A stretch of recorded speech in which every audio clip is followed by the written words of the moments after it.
My friends, I've told you I've never met Candace Owens. I've never spoken with her, but I feel, maybe you're the same way, maybe oddly enough, I feel like I kind of know her. I feel like I know her. I feel like I trust her. This is weird, isn't it? One of the reasons why I feel this is because I think she's so effective at speaking genuinely. Very few people can do this. Where you feel like I kind of know somebody.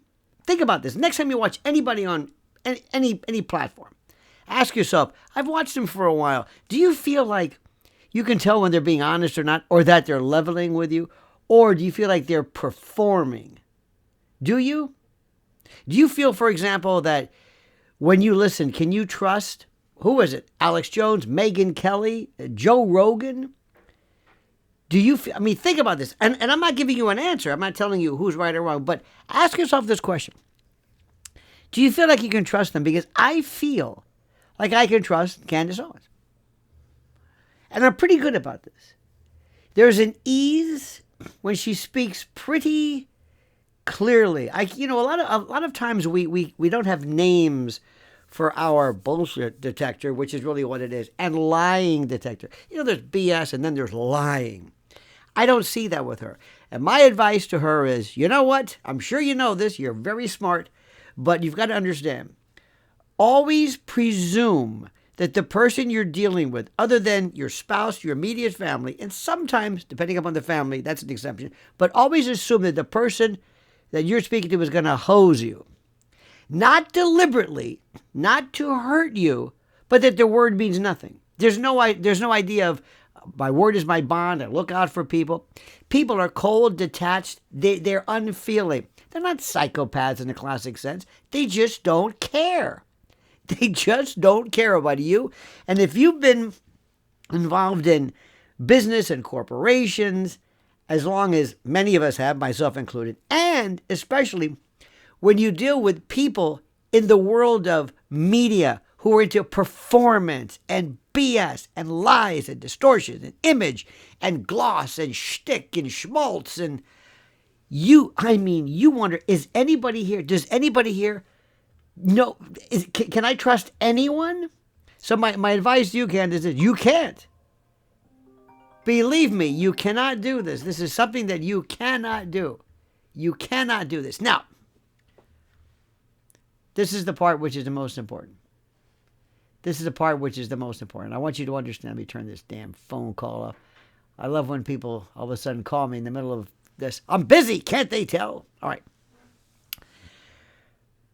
Out of this entire group of people, the only group, and let's talk TPUSA, and I don't know anything. I've never met any of these people. You haven't either, right? We haven't conversed with them. I always thought that Charlie was the most promising, the most powerful, the most important. Erica, forget it. I think we all can say, and we're not being mean, I think we all can say that there is not an ounce, a drop, a gram, an iota, an ort of sincerity or anything that we believe in with her. Nothing. I don't even think if she knows what's real and what's not. I really don't. Based upon, again, full disclosure, I've never met her. But every time I see her speak, I think to myself, oh my God. She doesn't know this is coming across like this. This is a person who can go from grief to fundraising in a heartbeat. Okay. But Charlie, I thought, was different to an extent. But do I trust Charlie? No. When you're at the very top of something, you almost see a ruthlessness potential, not Charlie, more than you will ever know.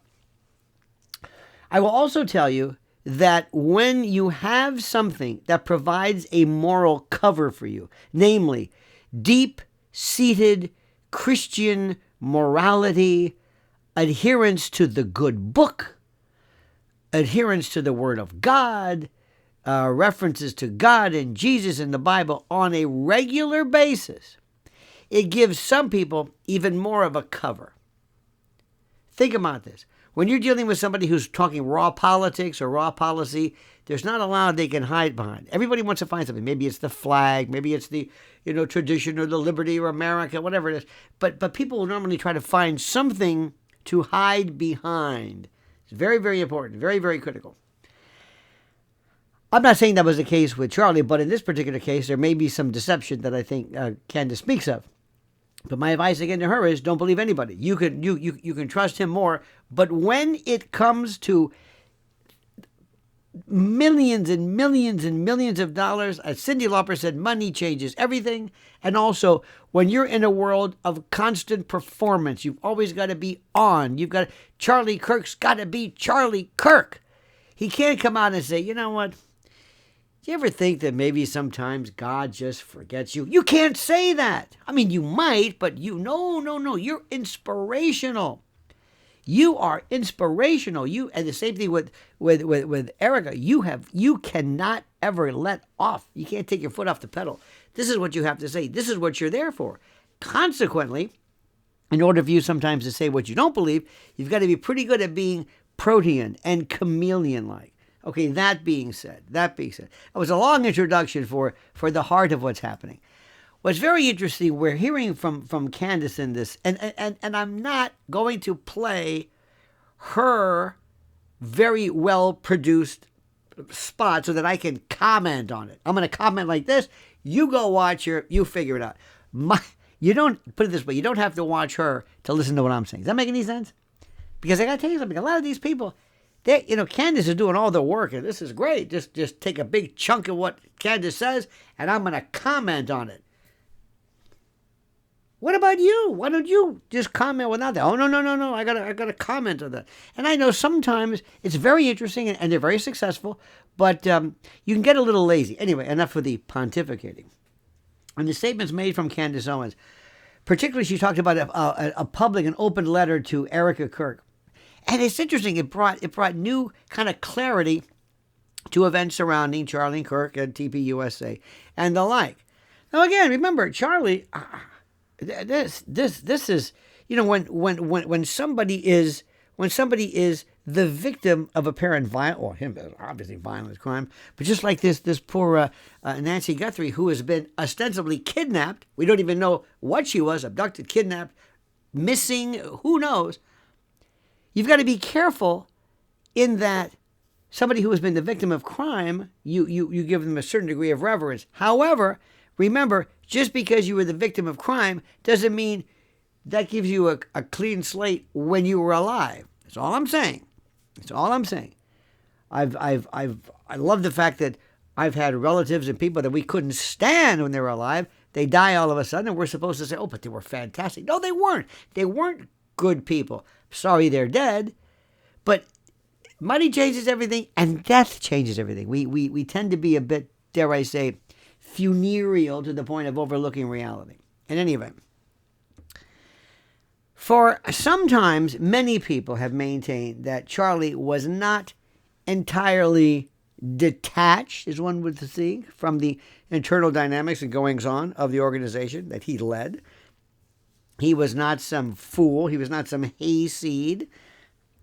And nobody is labeling him negatively, because we have no particular idea or idea of what's going on in terms of the stake that he had in the matter. But what we're talking about right now is simply put, to examine this case in this situation that speaks directly to what we know. Again, very, very critical news, very, very critical importance that we say we don't know any of these people. Let me remind you, we don't know any of these people. We've never met them for a moment. Even Erica, all we know is that we can review and evaluate what they're doing by virtue of what we know. The performance, the message, the feelings that we have as far as sincerity and veracity and the like. Now, what I think we're trying to do here is just examine the evidence, without idealizing anyone involved, or also giving people a fair shake. Now, the open letter that Candace, by the way, writes, which is really, she's a natural prosecutor. The open letter confirms a critical detail. Candace apparently resigned as TPUSA's communications director. Oh, one more thing. Let me also say this. I'm never going to comment on inner goings-on of who was let go? Did they fire somebody? Was it fair? Was it permanent employment at will? Did they violate? I don't know anything about these people. One thing I've learned, and you know this too, the story that people tell you, no matter who it is, even Candace, even you, even somebody you love, is from their point of view. It's not that it's not true, but it doesn't take into account how other people may see it from a different perspective. So I don't get into the inner goings on and who filed this. First of all, I'm not an accountant. I've never been privy to the board. I'm talking about what I'm seeing as an audience member. Keep in mind what I'm saying. I'm an audience member, okay? Now, so Candace apparently resigned as TPUSA's communications director in November in 2019 due to what she believes was a breach of trust by Charlie Kirk, not the anti-Semitism of Kanye West related explanations widely circulated at the time. Okay. Side note: sometimes Kanye says some things. Everybody says some things. Nick Fuentes, Laura Loomer, Alex Jones, anybody. Sometimes they say things where you say, that's pretty good. Or, what the hell was that? That's everybody, my friends. So remember, if you like what somebody said once, you're not endorsing everything. Okay? I think my favorite rock album was Asia by Steely Dan. I don't like every song. Okay? Deacon Blues is one thing, Asia's another. So just because you like certain parts, or just because you reject certain aspects of somebody's message, doesn't mean you rejected all of it. Okay, back to Candace. According to Candace, in an early 2019 period, she confronted Charlie about a secret fundraising meeting that was held at Mar-a-Lago with an individual. Again, the names I'm not even familiar with, but somebody, a big shot, a muckety-muck. When asked directly in an elevator at the Trump Hotel in Washington, this is according to Candace, Charlie denied recent contact with this person, okay? Said, no, I don't, And she immediately corrected him, stating she knew he had met him the previous day. And his reaction, jaw-dropping, visible shock, a hurried attempt to explain, marking a serious fracture, a chasm, a schism in relationships.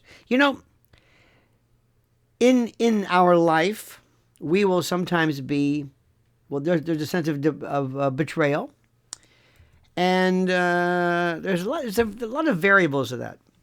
If it's not somebody that we care about, we're not going to lose any sleep. It's like, it's no big deal. It's not that the betrayal wasn't there. It's that your feeling wasn't important. Sometimes, if you really trust somebody and love somebody, the slightest betrayal, is felt more because of how much you love them. So the amount of betrayal, the amount of treachery, has nothing to do with the feeling that you have. Sometimes people can really turn their back on you, but you never had any investment in them. There was never any equity in their relationship. Other times it's different. That's all. So, Candace, and by the way, don't fall for. She said, Charlie. I mean, this was like classics. So, did you talk to so and so? No, you did yesterday.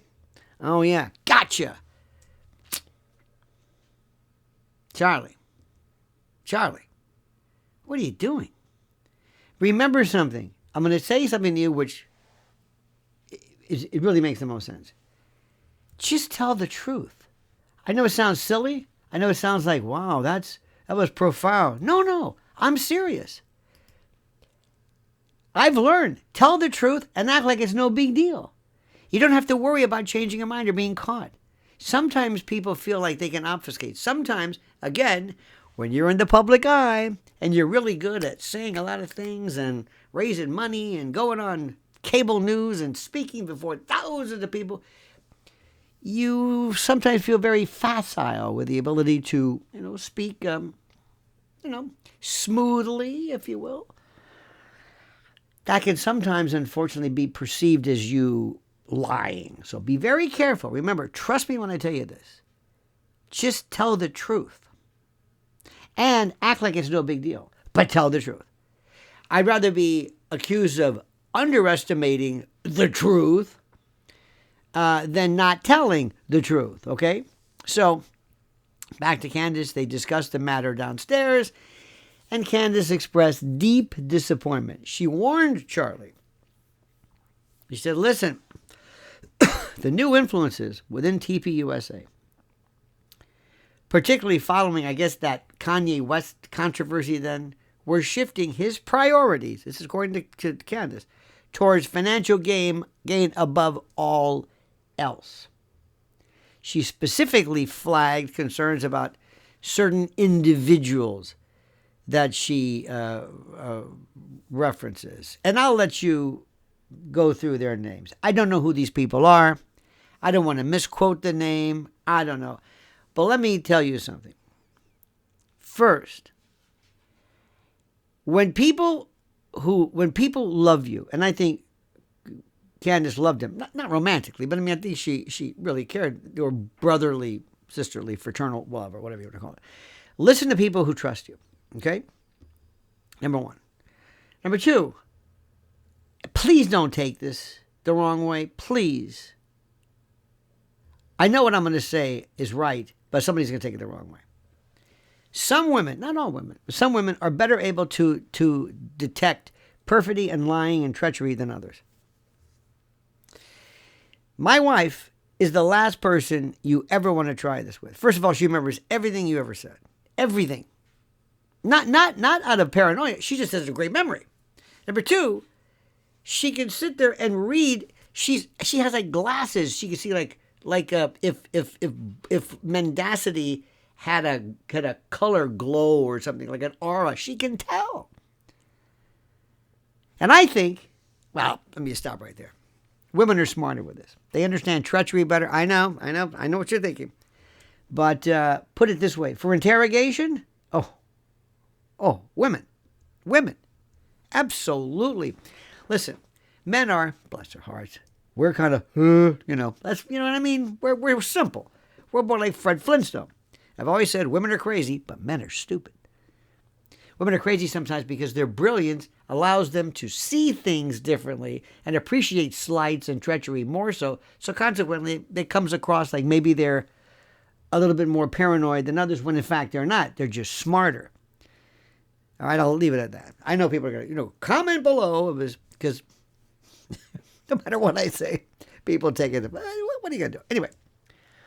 So Candace gave warnings that she says are documented in text messages still in Erica's possession. Okay, good luck with that one. And by the way, whatever happened, a little time out here, whatever happened with that big sit down, the big powwow, the walk talk? What was that? The big meeting with Erica? What did they? Whatever. Anyway. Now, in retrospect, Candace identifies Erica as the most significant new influence in Charlie's life during that period. Makes sense to me. She states and believes that Erica also misrepresented facts during her to her during an extended conversation at the same hotel. Candace now states that she possesses verifiable documentation, which come in the form of text messages and call records. By the way, let me tell you something. Text messages. Why people text, remember, whenever you text something, imagine this being read in court. That's all. John Gotti at the Ravenite had apparently a sign that said, they're listening. They're listening. Imagine everything you're saying being read in a transcript. Anyway, she says she believes Candace has messages and evidence and data showing that TPUSA, some officials and Erica both denied knowledge of an individual. And again, I don't want to get into the weeds about the names, but an individual despite evidence of prior meetings, okay? So, it's the little things. I had a great friend years ago, Gordon Soley, best wrestling announcer in the history of wrestling announcing. And he told me one time, he says, some people would rather climb up a tree and lie than stand there and tell the truth. Some people they don't know what they're doing. Now, this individual she talks about allegedly had phone contact with a number of other people of TPUSA, and they were very concerned about one individual who learned of Charlie's death before it became public knowledge. And that's very interesting, despite not yet being a confirmed donor. So Candace asserts that a proposed arrangement of sorts, and a proposed or anticipated arrangement with this individual valued in the billions, proceeded shortly after Charlie's assassination on September the 10th of 2025. Now, she has publicly challenged repeatedly TPUSA to refute her claims regarding the timing, noting the legal implications of defamation, of course, if statements made were false, and if they caused damages, and if they were in essence material. She further questions whether these individual people, one in particular, whether the financial interest could relate to perhaps earlier inquiries she had directed to the White House regarding regarding possible foreign involvement in Charlie's death. An inquiry, however, that received no response. No duh. Okay? Now, these developments align with other reported details. Charlie's perhaps reported rejection of an offer from someone, internal shifts in leadership, his increasing willingness to challenge certain political narratives in the months leading up to his death. She speaks about a lot of things, and we know what these are. We know what she's speaking of. There's a lot of concern that she's seeing as an outsider and somebody who loves and concerned for him. By the way, a recently terminated TPUSA employee has also come forward describing a noticeable change in organizational culture, as you can imagine, beginning around 2022 to 2023. This individual noted that Charlie assumed a kind of a more traditional CEO role and delegated significant authority to other individuals that she considered, underqualified. Gee, where have I heard that before? How about that? This is also, I'm sorry to say this, within any organizational corporate structure, there are people who, believe me, I've heard this my whole life. So anyway, I'm not dismissing it. I'm just saying it's not in and of itself different or earth-shattering in terms of the subject matter. Now, while Candace initially respected his judgment, while this individual, I should say, speaking, the one who lost her job, she grew troubled by the resulting environment. And after a lot of these people, you've heard about this, after working extended hours during AmFest and the memorial following Charlie's death, or the big fundraising grief ghoul tour, she was dismissed, ostensibly over third-party gossip. And she now believes, by the way, that the termination may relate to her private questioning of, dare I say, the official account of Charlie's assassination, which could very well be, which she finds inconsistent. Gee, do you think? Now, public employee reviews reinforce long-standing concerns, reports of toxic management and excessive, workloads without overtime, inflated metrics presented to donors, allegations of gossip, unprofessional conduct, and a disconnect between what amounts to the organization's stated Christian values and internal behavior. Surprise, surprise. Now, Candace Owens recognized these warning signs, according to her, in 2019, and chose to step away. She and Charlie maintained a cordial public relationship, deep friendship thereafter, as evidenced, by the way, by their joint appearance on stage in August of 2024. Yet the trajectory she describes of in essence, ambition increasingly tied to financial incentives and questionable associations, all appears to have continued. And the central question remains this: what ultimately changed in Charlie's final month is what people want to know. What was it? Was it a genuine spiritual reawakening? By the way, what we're doing is we're kind of doing an emotional postmortem. It's like an autopsy about how he felt. This is anybody's guess. Some have suggested that a growing awareness, by the way, of threats or compromised loyalties that existed around him were the subject of a lot of concerns, or maybe something else entirely.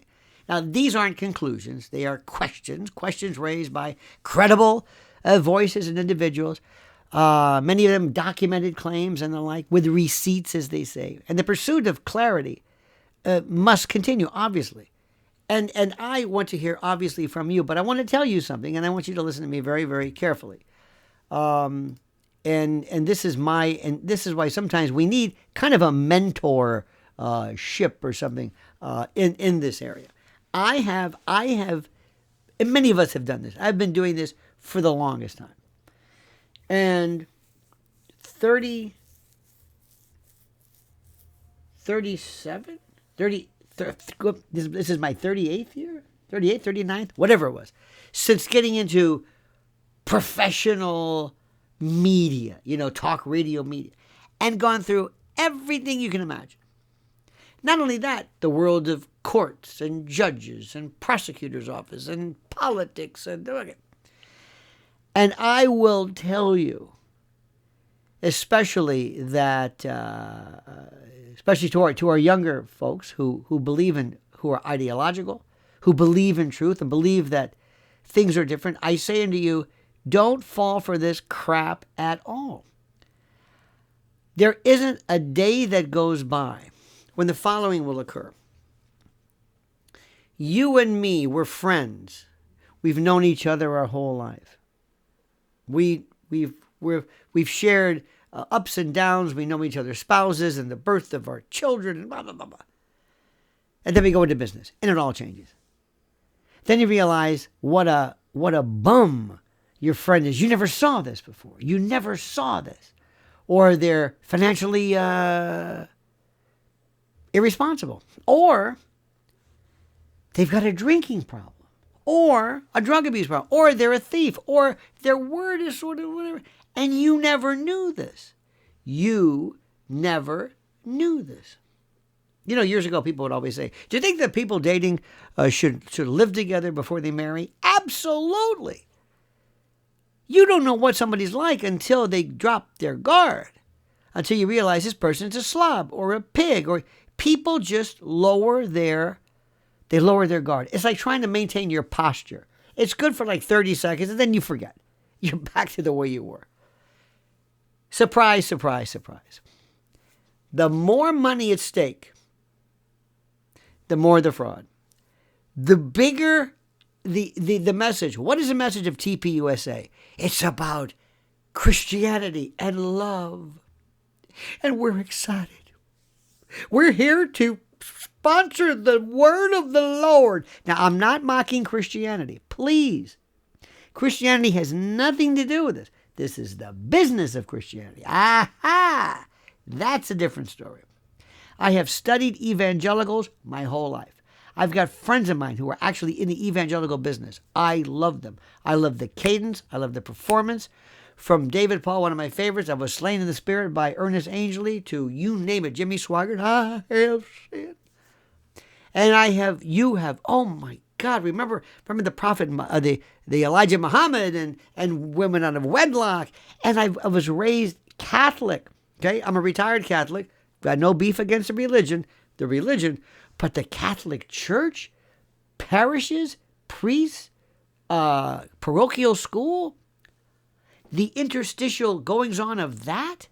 I've been in media, radio, TV, internet, broadcast, politics. Do you know who were the most honest people to me? Defendants, criminal defendants. Most honorable people. Why? They don't lie to you. I mean, some do. But most are very upfront, especially the professional criminal. Take their word to the bank. Isn't that odd? So what's happening right now is multifold. First, this is about Candace Owens. And let's say right now, she is phenomenal. Just in terms of raw personality power, there's nobody like her. Nobody. Nobody. She is just without peer. I'm telling you, I've never seen anything like this. She's so good. Then you've got these phony balonies, this Erica Kirk, who doesn't realize. She was on with a certain cable news company, and basically they were throwing the questions at her. They were giving her softballs because she's too testaruda to understand what's really going on. She's not the brightest person in the world. She's too much into the idea that people are just so in love with her. Candace is different. Candace is absolutely, positively, if you want to go into the world, this is bare knuckle fighting. These people don't have it. They just do not have it. And when you're right and you've got the receipts, as they say, it's another story. Seriously, it's another story. And there's one thing about Candace. You may be right. I mean, you may tell her, hey, listen, I think you're going the wrong direction. She might say, okay, maybe you're right. But guess what? You're not going to stop me with this. You're not going to stop me. And whether it's Brigitte Macron or whether it's whoever, it doesn't matter. She doesn't let up. And she doesn't give a diddly damn about whether you don't like what she has to say about Israel or forward remote viewing or whatever. She'll talk to anybody she wants. The Egyptian comedian Hassem, I'm terrible with the name, but you know I was. It was very good. She doesn't care. In fact, if you ever want to book a show, I've never done this before, but if you ever want to book a show with Candace, tell her this much.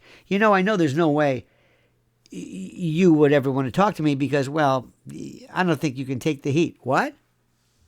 You don't think I can what? Yeah, I don't think you're ready. Me? You don't think I can what? See what I mean? You challenge her, and she just doesn't give a damn what you think. And that's why we love that. We love it. This is somebody you want to get to know. And you want to say, just do me a favor. Just don't lie to me. I can take it. Tell me to take a walk, pound sand, whatever it is. And she'll tell you that. She'll say, okay. I'll tell you exactly what it is. And if you believe so, we'll be cordial, but... And they are coming after her. Oh, by the way, I love these 2-bit comedian wannabes who all of a sudden think they're gonna make a name for themselves by standing in line and throwing shade. Is that what the kids call it? Against Candace? They really think this. They think they're clever. This new brand, this new ilk, this new iteration of comic today is basically vile, sexually juvenescent, and weird, kind of perverted.